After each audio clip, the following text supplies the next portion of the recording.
This video lecture has been produced using artificial intelligence with the supervision of Belhaven faculty.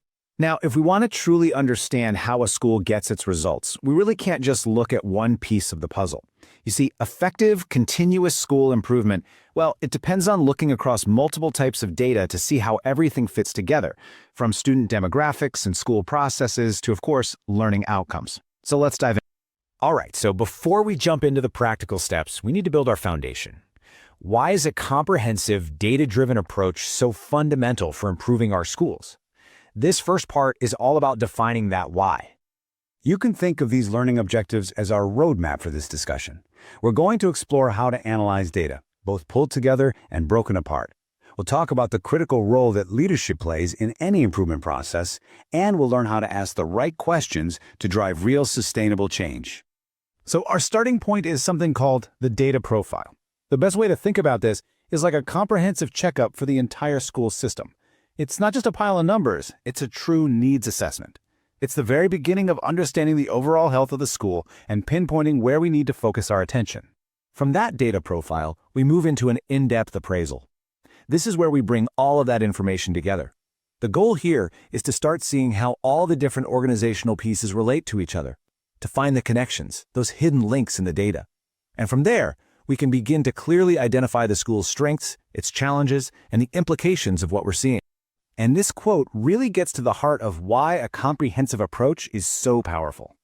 When we make a point to listen to the voices of students, staff, and parents, when we look at that qualitative side of things, we often see a direct line connecting their experiences to student learning.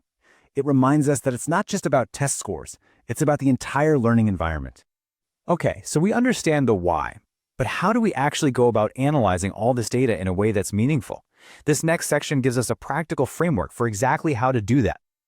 The whole process can really be broken down into these 4 key steps. First, you identify your strengths. Second, you define the challenges.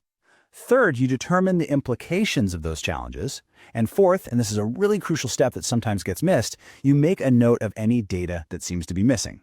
Following these steps helps build a really clear picture. So let's just quickly define what we mean here.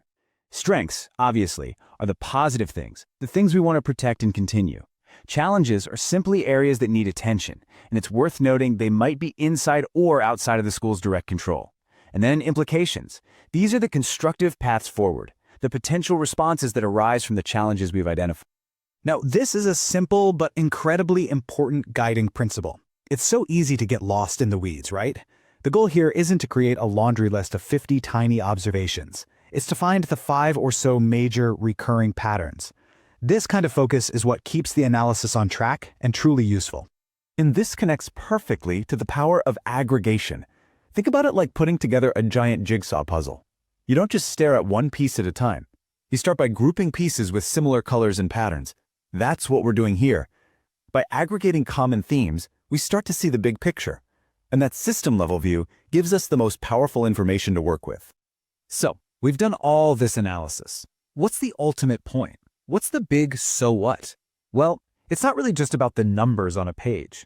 It's about building a deep collective understanding among the entire staff, an understanding that can genuinely and powerfully drive change. You see, a properly analyzed data profile helps everyone, from teachers to administrators, understand things on a much deeper level. They can see how the student population has shifted over time. They get a clearer picture of who their students are today. It reveals the current health of the organization and the real-world impact of its philosophies and policies. It moves the conversation from assumptions to evidence. And the insights can go even deeper still. This whole process helps you uncover the leverage points within your school, those small changes that can create a disproportionately large impact. It's like finding that one key domino that, when tipped, can start a positive chain reaction across the entire system.